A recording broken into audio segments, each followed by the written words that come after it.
How do you make the Rite of Sending come alive? Hi, my name is Diana McAlintal, and I'm with TeamRCIA.com. The Rite of Sending is a really beautiful and simple ritual, and there are two easy ways to make it more engaging and more powerful for both your catechumens and your assembly. Open up your ritual text to paragraph 111.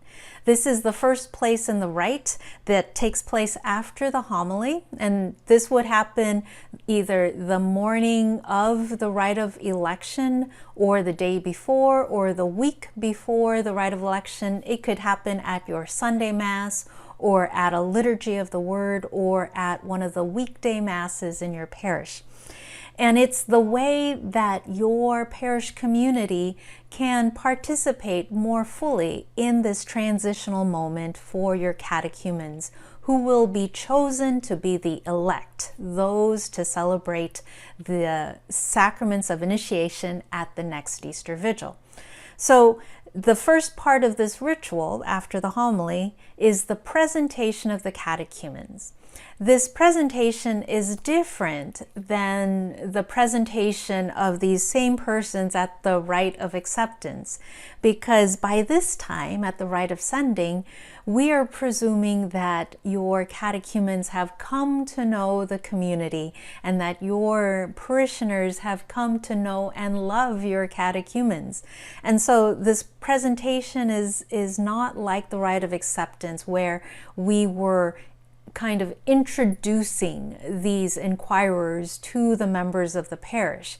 And so it was a little bit more casual, more intimate in that sense. Here, this presentation is a formal declaration, a kind of statement that says, these are the people from our parish that we want to send to our bishop because we believe that they are ready. And so it's really a formal moment in the rite. And so one way to heighten that ritual, that ritualness, the significance of this part of the ritual, is to actually sing this presentation, to chant this presentation. There is given text in the ritual itself at paragraph 111, and you can adapt these words that are found there. You can personalize it for your particular diocese and your particular community, but it's really not that long. And so talk with your music ministers and see if there's someone there who can chant this presentation in a very simple way, using a simple tone that they might use if they were chanting the intercessions. And this can be done a cappella, meaning no musical accompaniment, just the sung spoken voice. Now, if you choose not to have this sung by one of your music ministers, make sure that whoever reads the text does it in a very declarative kind of way, a real ritual sense of speaking this presentation. And even if the presentation itself is spoken, after the celebrant says, those who are to be sent to the celebration of election in Christ, come forward together with those who will be your godparents. After the celebrant says that, the directives say, one by one, the catechumens are called by name.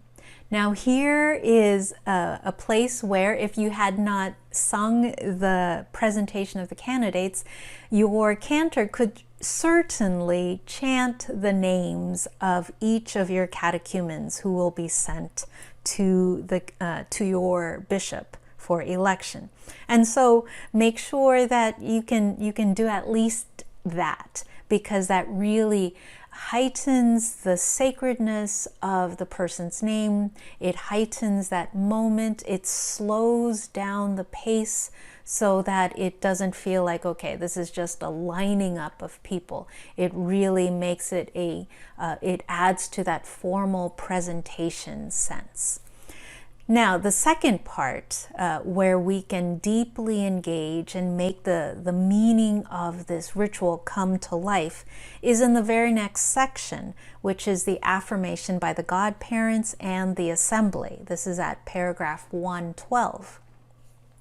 Here, the celebrants ask the godparents questions to determine if they believe that their companion is ready to take the next step. And these questions are similar to the questions that the bishop will ask these godparents at the rite of election.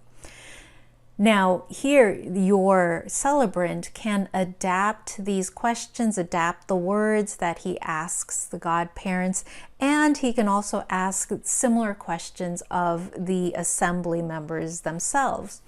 One way to adapt this is to invite the godparents to use their own words to declare the reasons why they believe their companion is ready for the next step. And one way to both make sure that this doesn't become kind of a let's list all the amazing things that our catechumens have done, even though they have done amazing things, one way to help them avoid making this kind of a laudatory moment of the catechumen and to move focus back onto God and make it a witness statement, a testimony, a testimony of what they have witnessed God doing in the lives of their companions, is by giving them this formula to use. And so the formula is, I have seen God's grace active in my companion's life because I have seen her do such and such, or I have heard her say such and such. So for example, I have seen God's grace active in Jane's life because I have seen her become a more prayerful, gentle, self-giving person in her life with the parish and in her life with her family. I have seen the Holy Spirit working in Jane's heart because she has deepened her love for God's word, and she has deepened her love for those in need around her. So these are ways where the focus remains on God's initiative through Jane's action, through Jane's response to God's initiative in the community. And so and it keeps the testimony short. So if you can help your godparents remember and use that formula, it deepens the meaning of this testimony. And it also encourages the assembly to look for how God has been acting in the catechumen's life and in their own lives, and to affirm what they have witnessed as well. So if you have time in your parish to invite other assembly members to give similar kinds of testimonies, this is a good place to do that. And then to wrap up that whole section of the affirmation by the godparents and the assembly, your celebrant could ask the questions that are stated there, or simply the last question that is stated there. Do you judge them to be ready to be presented to the bishop for the rite of election? And your godparents and the entire assembly would say, we do.